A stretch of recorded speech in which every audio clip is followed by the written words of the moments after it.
The Spurs have been active of late making roster moves. Is this a setup for Lauri Markkanen?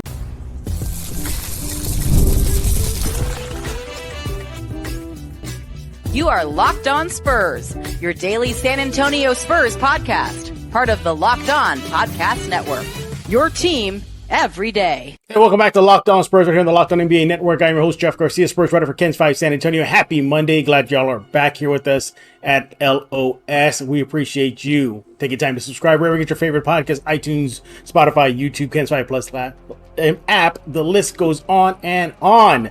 What are we talking about today? Well, you can see on your screen. We're going to be talking about the recent Spurs moves. Devontae Graham is no longer with the Spurs. Harrison Barnes is now part of the Silver and Black. For now, maybe. We'll talk about that in a bit. Then we're going to talk about Lauri Markkanen. What is the latest? How does the moves that the Spurs make maybe set up a deal for Markkanen? And then, hey, real quick, we're going to see how the rookies did in their summer league debut. But with so much to talk about, we're going to just have him bring on the whole entire freaking show. It's going to bring in our guest. He is James Pledger of San Antonio Sports Star. Rocking the purple and light blue Charlotte Hornet colors. What's going on? Kinda. It's a blank hat that I got when I was at the concert last week. Nice. So. I can never rock trucker hats, man. I can't. I freaking love this one. This one's This is my jam. That's so awesome, man. Make sure to follow him on X at I Am Pleasure. Check out his show, Extra Innings. I believe you're up to date, aren't you, James? Right? You got Extra Innings tonight? Yeah, tonight we'll be breaking down everything we're breaking down here, plus more. Dak in a walking boot over the 4th of July holiday weekend. So It's going to be a fun show tonight. All right. We'll talk about the whole San Antonio Sports Star in just a few minutes. We always let James brag about what's going on in his neck of the woods. But first up, you know what, Pledger, the Spurs made some moves. No surprise. Start with Devontae Graham. And, the writing was on the wall. He was going to be gone. We get that. But then the Spurs get involved with the three-way deal that nets the Spurs Harrison Barnes for now, maybe. More draft capital, some cash. James, these are interesting moves, aren't they? No, and everything's got to happen in a certain order, right? Just because of the way salaries work. We saw that the Klay Thompson deal over the weekend ended up turning into a 6-team deal to make it work. First one in NBA history. So there's a certain order in which these deals kind of have to go down.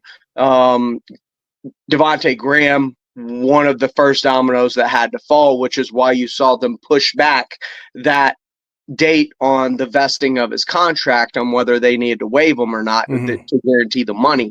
They found a suitor to take him, which ends up clearing all of that space off their book, just attaching a second-round pick to it to Charlotte to be able to open up enough space to get in on this Sacramento deal, which sends DeMar DeRozan to the Kings.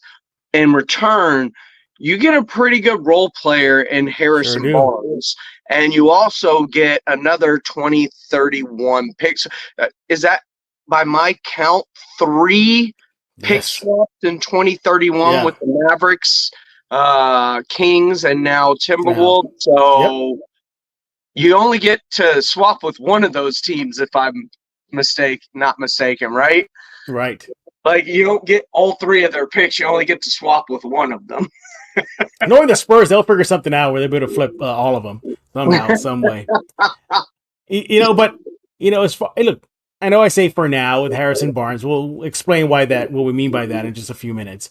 But if he does stick with the roster, a good solid move. The Spurs need a veteran presence. They got him on board. Him and Chris Paul are going to bring that veteran punch on the court, off the court, locker room, on the road, et cetera, et cetera. Yay, Spurs. He had a pretty good season with the Kings, double-figure scoring and everything. He's going to slide in very nicely again if he sticks around. More on that in a few seconds. But, Pledger, if as of this recording, Spurs could probably make some noise now, a little bit now. They might be able to do some things in the West. Yeah, I mean, The roster is currently constructed, I know, and I saw this all weekend. A lot of people are very excited about the Harrison Barnes addition, and you should be. Harrison Barnes is a great piece to a potential playoff team. He's got championship experience. He shoots 40% from three, damn near 39%, averages double figures, and can play really good defense on the wing. So the lineup is better with Chris Paul and Devin Vassell and Harrison Barnes and Jeremy Sohan and Victor Wembanyama as your starting five, and then having a group of Trey Jones and Castle and Keldon off the bench. Like, it's a really, really good lineup. Does it move the needle in the Western Conference? Maybe kind of kicks it. That doesn't smash it. You're not a bottom three team anymore. Yeah, you're not. But at the same time, there's not a whole lot of fall off in the West. The one team I'd say that's fallen off is the Clippers. Mm-hmm. And other than that, we all think that the number one seed got better with the addition of Alex Caruso, right? Yep. With John Morant and Jaren Jackson Jr. healthy, we all think a team that was a 2 seed a couple of years ago in Memphis is going to go back up, right? The Warriors managed to maintain even after losing Klay Thompson. I think the additions of Malik Monk and Kyle Anderson are really good, right? They're still a really good team. The Lakers are the Lakers. They'll be fighting somewhere at the bottom for one of those. Of course, because Bronny pushes the needle, right, James? I mean, that's it, man. I mean, playoffs, here we come, because they got Bronny. I would go for Senior, but that is the reason that they'll be in the hunt. But sure, Bronny might be the reason that Senior is there. So sure, Bronny moves the needle in the fact that LeBron James is still there. Right. But about the only, I think what you're going to see next year from the Spurs, if they stay intact as of this recording, they don't go on a 10-plus losing skid like we saw last year. They don't get trounced left and right. I think they're very more competitive when they were throughout the entire last season. Probably they're not going to be a team where an opposing team can circle and say, well, there's our slump buster, or, well, that's when we're going to bring this guy back from injury. This is a team that opposing teams are going to have to really focus on and try to get W's. And I think the Spurs are going to be a lot better. The only other downside I can think of is, and James, I know you're going to really bring this up in the next segment, but it maybe just hurts their own draft pick positioning. We'll talk about ATL in a bit. Yeah, I mean, it'll just hurt their own. That's part of it. But I look at the West and how good it is, and you've gotten better. Maybe you're like in the 35 win range all of a sudden. The only caveat to that is, we saw the strides that Victor Wembanyama took at the end of the season and how dominant he was, despite no Vassell, no Keldon, no Jeremy. And we've seen throughout the Olympics so far, he still looks like he's improving. Oh, yeah. Which, to be expected, but, leaps and bounds, just getting better and better. The better he is by the start of next year, and if Devin Vassell takes a similar leap forward, or not even similar, but just a leap of sorts from where he was to whatever his next step is, this team can probably be a lot better than we expect, just because Victor Wembanyama is that kind of a game-changing player. Like, we didn't expect to be 22 wins, but he did struggle early in his career. It started to click after the All-Star break, and then down the stretch, we really saw Vic kind of make this like that. This is my team. Finally, like this, I'm not going to let us lose. If I have to, I'm going to score 40, if that's what it takes. And so seeing that, plus the addition of just, instead of undrafted Julian Champagny or whatever, Harrison Barnes is a capable and NBA veteran that you can trust to be in his spot when he needs to be in his spot, and also to be in the right place defensively. Yeah. Like, he is just a vet, which is something we clamored for so much at times last season, right? We were like, okay, we saw the youth movement thing isn't working the way we thought. They're not taking the strides forward that we expected. And we were just clamoring for vets at some point last year. Well, we finally have that with now Chris Paul, who is a 10-time NBA All-Defensive Team player, by the way, and Harrison Barnes, who is a really, really good defender in his own right.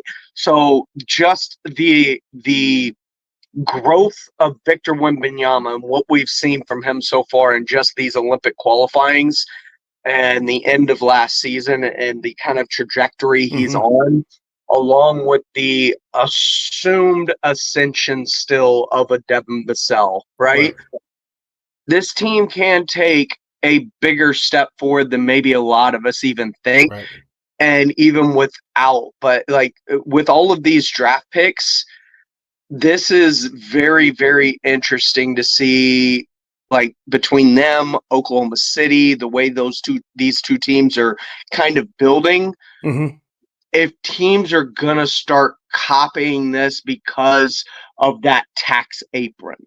And we're starting to see some of the ramifications. We don't know the full extent of them yet, but we're starting to see how this second tax apron is affecting roster construction. Yeah, it's definitely affected the Warriors. I mean, that's a big reason why Klay Thompson is not with Golden State anymore. I mean, they just want to get out of that apron, the second apron, and there they are. But no, the Spurs definitely have made moves to be a lot more competitive. Chris Paul, Barnes, seasoned Wemby, seasoned Vassell. For Vassell, I just think he needs to stay healthy. I mean, I'd love to see him play at least 70 games, and he's not gotten even close to that in his career. Always, and that's something he brought up to close out the season. He said his goal is just to get healthy and stay healthy in the NBA season. But we keep on saying stuff right now about if Barnes is around and if this is happening. Well, why are we saying that, though? We're going to be talking about Lauri Markkanen next. Yes, James's favorite segment is about to be up next. Why do we think, or in this case, James thinks, that some of these moves were tactical in order to bring in the big man from Utah? And that's going to be up next right here on Locked On Spurs. Hey, but first I want to talk to you about FanDuel. You want to go to FanDuel right now and get that app right now. Look, you love sports. I love sports. You love them so much, you want them to never stop. But just because sports at least stall for a bit, hey, you got MLB, doesn't mean the fun has to stop. FanDuel lets you keep the sports going whenever you want. All you have to do is open the app, dream up bets, and in no time you will be, hopefully, crossing fingers, be winning. And this summer, the FanDuel, well, it's hooking up all customers with a booster bonus daily. That's right. There's something for everyone every day, all summer long. You want to go to FanDuel.com right now. Start making the most out of your summer. The app is very easy to use, user-friendly, intuitive. Make your picks 1, 2, 3. Bet on parlays, spreads, whatever you can think of. FanDuel has it all. I got it. You should get it too. FanDuel is the official sports betting partner of Major League Baseball. And don't forget, go to FanDuel.com right now. Start making the most out of your summer. A Jedi uses the Force.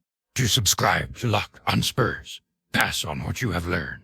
And we're back right here on Locked On Spurs with James Pledger, San Antonio Sports Star's very own. Follow him on X at @IamPledger. So, I think if Lauri does come to San Antonio, all of San Antonio has to applaud you and thank you for making it happen. Only because if it works. Remember, you're trying to make I could look like a donkey. You're trying to scream out to the universe every day for how many years now? Make Lauri the SA happen. I wanted him coming out of Arizona, but like the big push came when DeMar was being traded to Chicago, right? And I thought Lauri Markkanen was going to be a piece coming back, and so did Lauri Markkanen, by the way.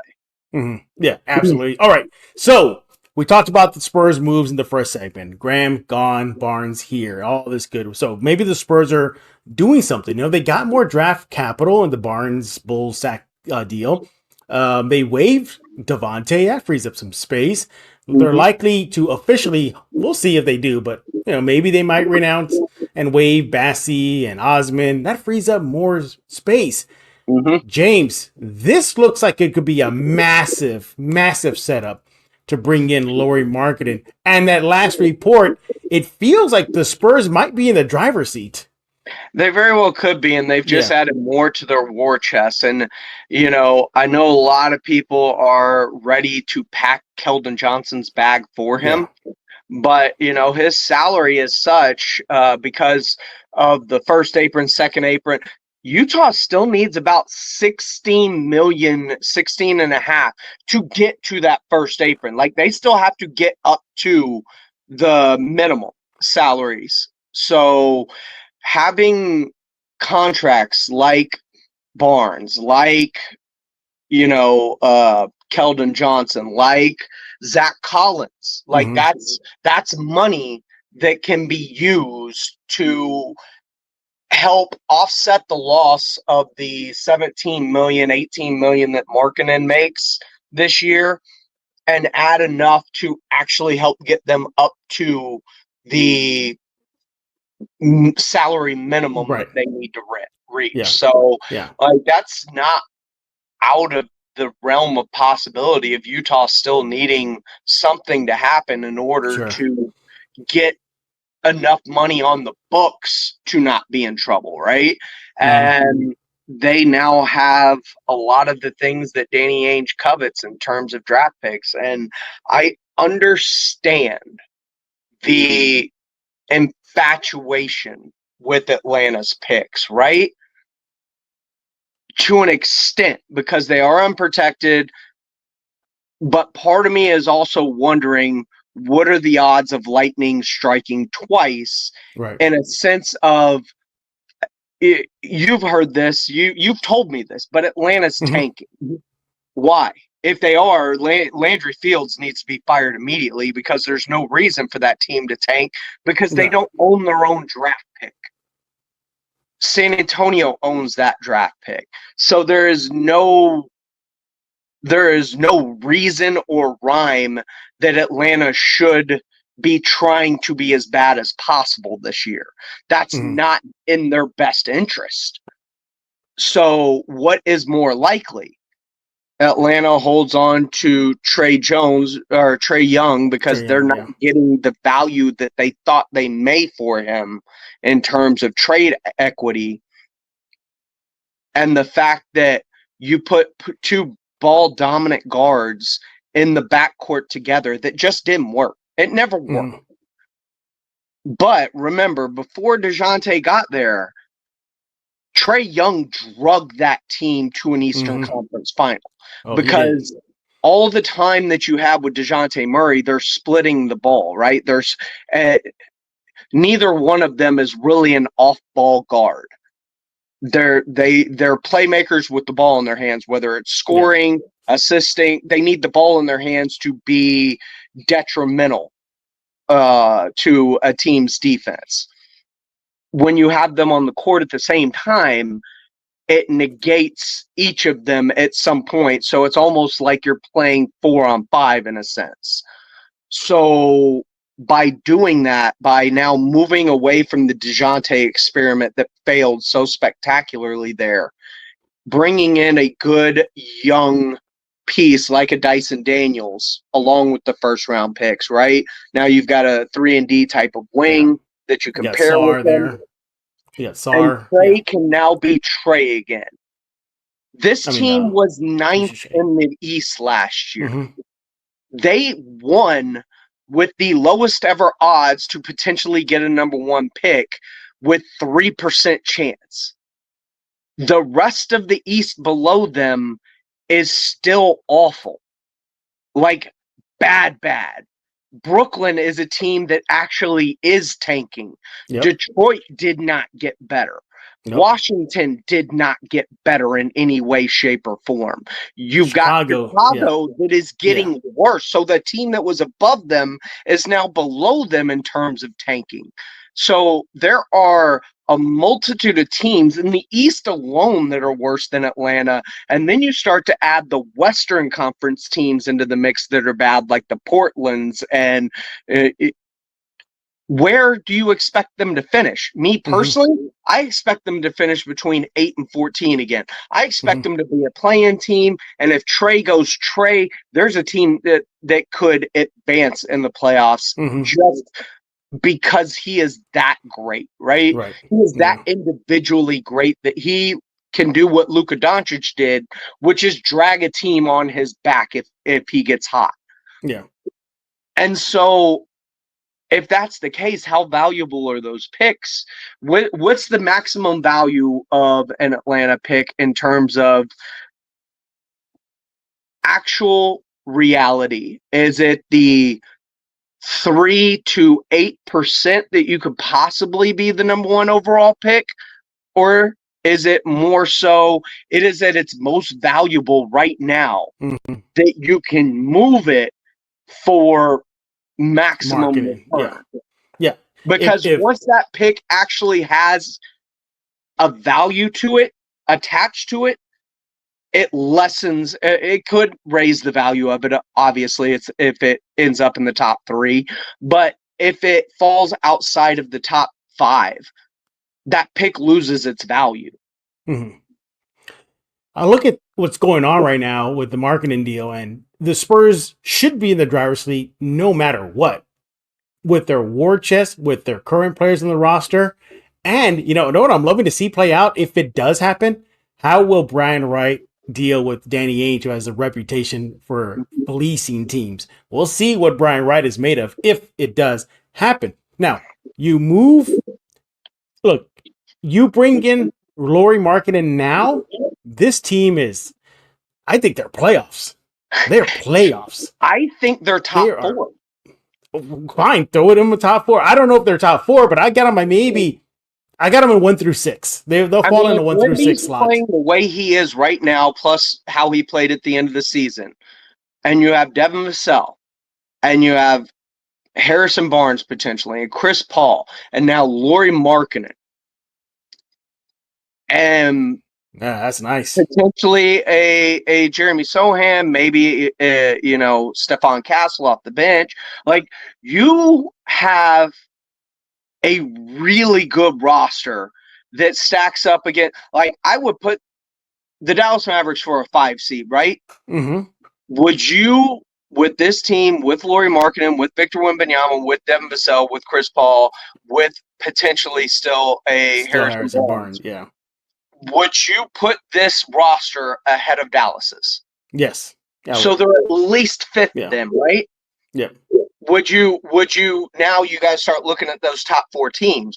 You're talking about the Denvers, you're talking about the Minnesotas, you're talking about the Oklahoma Cities. They're ahead. It's on par, right? Yeah, they're on par, yeah. And it's deep. Yeah, another thing too is that because you mentioned about Atlanta and their picks being, speculative, like, sure, maybe lightning might strike twice, but the chances of that are rare. Why not? I see it like an investment. Take those 2 Atlanta picks and then just invest in a known commodity like Lauri Markkanen. He's not old. He's not young. He's just entering his prime. But the only thing I can think of is maybe, it's going to take a while for him to get used to Wemby, just as the whole team took nearly 2/3 of the season to get used to Wemby. But he'll have to understand that this is Wemby's team, not his. I think he'll understand that easily. Yeah, he'll have to take a back seat when maybe in Utah he was in the, the front and center for the team. Now he's not, but I think it works. I think it works. And the Spurs have been chasing him for years. They've been inquiring about him and everything. And now they have the ability to do it. And I get why Spurs fans are frustrated, because everybody in the whole freaking world knows what's in that war chest for San Antonio. And if Danny Ainge is going to up the price, this is the Spurs and Brian Wright. Like, oh, okay, sure, no problem. I mean, they can do that. I think of it this way too, and this just hit me because we've been talking about that second apron, the difficulty in building rosters, etc. That this new formula is going to bring. Well, that sounds a lot to me like having a top tier quarterback in the NFL. When's the best chance to win in the NFL? It is with a quarterback on his rookie deal, right? Yep. And so you try to maximize the talent around your rookie quarterback, if he is any good, to really chase Super Bowls early before you have to blow up the construction of the team and alter how it's fundamentally built when you actually start paying that quarterback. Yeah. Look how much Jason Tatum just got. Look how much Jaylen Brown got. Look at these new Supermax deals and what they financially cost teams, right? The best time to win may be right now while Wemby is cheap. So trying to build a contender around him while he's on his rookie salary, now that he's proven that he is ready to go out and try and win, that way when and by giving up these early, like these 2025 Atlanta picks, 6 pick, while he's on his rookie deal, so that when he signs his extension, you still have those future assets to your name to where you can reshape the roster once you have to pay Wemby. Absolutely, yeah. And I think there's some rules. Harrison Barnes was just traded to San Antonio, so there's going to be like a moratorium. Yep. So, this any type of Lauri deal may not happen ASAP. Although James, you think you're seeing reports about it might happen within 48 hours, possibly. But if it does, the more likely scenario could be in season. I think that's where you're probably going to see it happen. Maybe at the trade deadline. Yeah. Well, here's what has to happen with the trade deadline stuff, because Lauri Markkanen's value, the bottom falls out of it, because the way Lauri Markkanen's extension works, August 6th, he is extension eligible, right? August 6th, he has to sign it on that exact day, that exact day, because their ability to trade him, there is such a finite window from the moratorium of when he signs that extension to when he can be traded. So if he signs that extension on the day he's able to, on August 6th, that means his only available trade day is on the actual trade deadline day. If he signs it after the 6th, he can't be traded this year. And that's where the Spurs are in the driver's seat. They have, And again, even if it delays until the trade deadline, literally the trade deadline, again, the Spurs are on the driver's seat. I'm going to be so upset, James, if something less than what we think the Spurs had to pony up comes out. Because you've seen it before. They got all that for him. What? Well, it's like that's going to be brutal. Right? Right, exactly. But I don't think we saw that fall when for that. That's it.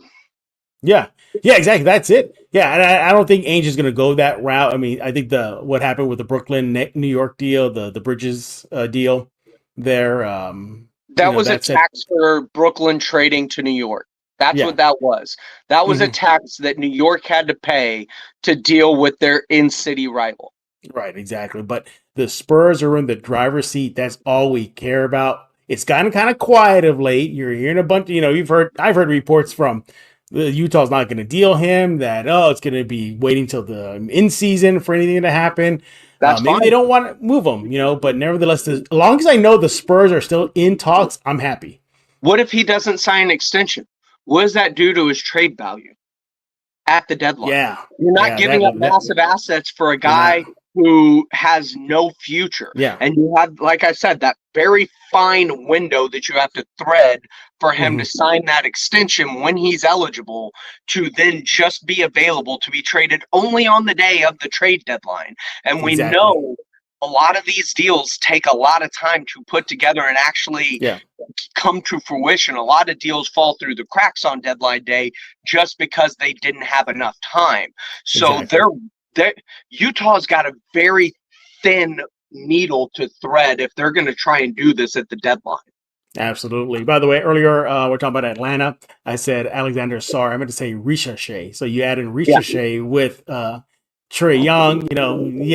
Maybe Atlanta picks don't have that top 3 vibe to them as maybe they do feel right now. He is James Pledger with San Antonio Sports Star. Follow him on X at I Am Pledger. When we get back, we're going to be discussing how the rookies look like in their summer league debut. Castle Ingram, what do we think? Coming up next right here on Locked On Spurs. Hey, I want to talk to you about BetterHelp. This show episode is sponsored by BetterHelp. Look, some things off our chest, we're having good days, bad days, whatever it is, you need to go to BetterHelp right now to help you go through life's ups and downs. Look, they got it all there. It's flexible, it's convenient, it's designed to be working around your schedule. It helps you become your better self and get on your way to being your best self. What if you need something to get off your chest? What if you need to find an unbiased ear? What if you're doing something right that you want to continue doing right? That's where BetterHelp comes in. Look, we all can start thinking about therapy, right? So if you're thinking about starting therapy, give BetterHelp a try. It's helpful for learning positive coping skills, how to set boundaries. It empowers you to be the best version of yourself. And it isn't just for those who've experienced major trauma and what have you throughout life's ups and downs. It's entirely online, designed to be convenient, flexible, and suited to your schedule. You just fill out a brief questionnaire, get matched with a licensed therapist, switch therapists for at any time for no additional charge. Stop comparing and start focusing right now with BetterHelp. You want to go to visit and go to betterhelp.com/LockedOnNBA today to get 10% off your first month. That's BetterHelp, HELP.com/LockedOnNBA. Hey, this is Hot Rod. And I'm RC from the San Antonio Spurs. And you're listening to Locked On Spurs with Jeff Garcia. We're back right here on Locked On Spurs with, is that the Hulk? Is that the Hulk drinking gamma ray juice right there? It's Bruce Banner. I thought you were going to up your power levels there, Hulk. He is James Pledger with San Antonio Sports Star. Follow my next at I am Pledger. Hey, Pledger, the rookies made their summer league debut in a loss versus the Hornets, but we don't really care about wins and losses. We just care about, how the kid's looking. I thought we cared about wins and losses. Oh, well, Spurs fans, yeah. I mean, they lost in summer league, not that, not going to have a 21-win season now. That's what's going to happen. Let's start off with Ingram. Didn't really show out too much. 7 rebounds, about 20-plus minutes. Definitely looked like a rookie out there. Hopefully he'll bounce back. By the time I listen to this recording night. Remember Wemby's first ever summer league game? It was a bust. A lot of people were ready to call him a bust after 10 summer league minutes. Yeah, exactly. So let Ingram cook. He'll be fine. But Castle, he looked like he might be the real deal. 12 points. I thought he couldn't shoot. Oh, right. Because apparently he makes shots from the logo now. I'm being serious. Like, he made it like nearly the logo against the Hornets in the summer league play. Now, of course, everybody, you couch this with summer league play. We get that. But, I like what I saw at Castle. He played at his own pace. He didn't get riled up. They tried to pressure him. He just kept on keeping on, showed off the touch. And that defense, it's that defense that really stood out for me. My goodness, James, your thoughts? I love what I saw out of Stephon Castle. Oh my God, did I? Yeah. The shot was great, played on and off the ball. And then the defense, like you said, was just him defending 94 feet is going to be so good. And no matter what this lineup looks like, whether you're putting him in with a Barnes or a Vassell or a Wemby or a Sohan, like there is so much length and athleticism on that court. And we also saw from Sohan with Poland kind of that defense and him being able to kind of push the pace and stretch at 94 feet and really defend from side to side. Like, there are some defenders on this team. And the thing that I love about Castle is with him, there is a mentality that matches it, right? Like, he takes pride in playing defense. Others, you have to kind of coax into it, teach them, blah, blah, blah. Like, Castle's a ready-made born defender. Sure. He's willing to just, if this is all I need to do, this is what I'm willing to do. Yeah. And he gets after it. And you love the intensity that he plays with on the defensive side of the ball. Also like what I saw as City Sissoko. He's somebody that I expect a lot more from this year. He's a guy that really cooked in Austin last year. He really did, yep. And by the end of the year, I was like, man, I want to see him in San Antonio. Like towards the end of the year, this team sucks. Look at all the injuries. Like, can we at least see City at some point? Because he had been playing so well in Austin. So I think City is going to have a different role this year than he did last year. And I think he's going to be more of a contributor. How much? I don't know yet, but I do think we're going to see some growth out of City this year. And he will see at least, if not all the time, some more time in San Antonio than we saw last year. Yeah, he looked a lot lighter. He openly said that he did lose some weight. 20 pounds, right? Yeah, 20 pounds. He lost a lot, which is good. Should go well because he had I think he had knee issues in his rookie season, so that'll alleviate any damage that he does just going up and down the court on that knee. Lighter body, better knees. Yeah, I agree with you. I think I like what I saw out of City. I think he still needs more PT. It was rusty. He hadn't played ball in a while, because of the spot minutes he would get in San Antonio. And then remember the G League season ends way before the NBA season ends. Right? Yeah. So that's a lot of time just sitting on the bench, and then the off season. Oh, and then now we get to summer league. So yeah, give him a chance. But overall, really looking forward to seeing Sissoko, Castle, Ingram, and the rest of those summer Spurs. Maybe they might. Let's be honest; those are the three we really care about. The only thing I'm interested in outside of those three is like who's going to be that diamond in the rough they find this year. Remember there was Brent Forbes. Look at that, we found him in summer league. Then it was Gary Neal. We found him in summer league. Who's going to be the next? That's what I'm interested in, if it even happens. But at this rate, where the roster is getting constructed, I don't think they need it anymore. Was it Jameer Nelson Jr.? Is that going to be the guy? I think it might be Bouye. Maybe Bouye. Yeah, we don't know. But all right, he is James Pledger. Check him out on San Antonio Sports Star. He is the host of Extra Innings, but there's a lot more shows on there. James, why does everybody have to go check out 94.1? Well, as soon as you're done watching Locked On Spurs on YouTube, you come over to San Antonio Sports Star. We'll start you off early with R&R in the the Morning Huddle. AJ Hoffman and Rob Thompson kind of set the table for you, go through all the top stories from overnight and get you ready for the day.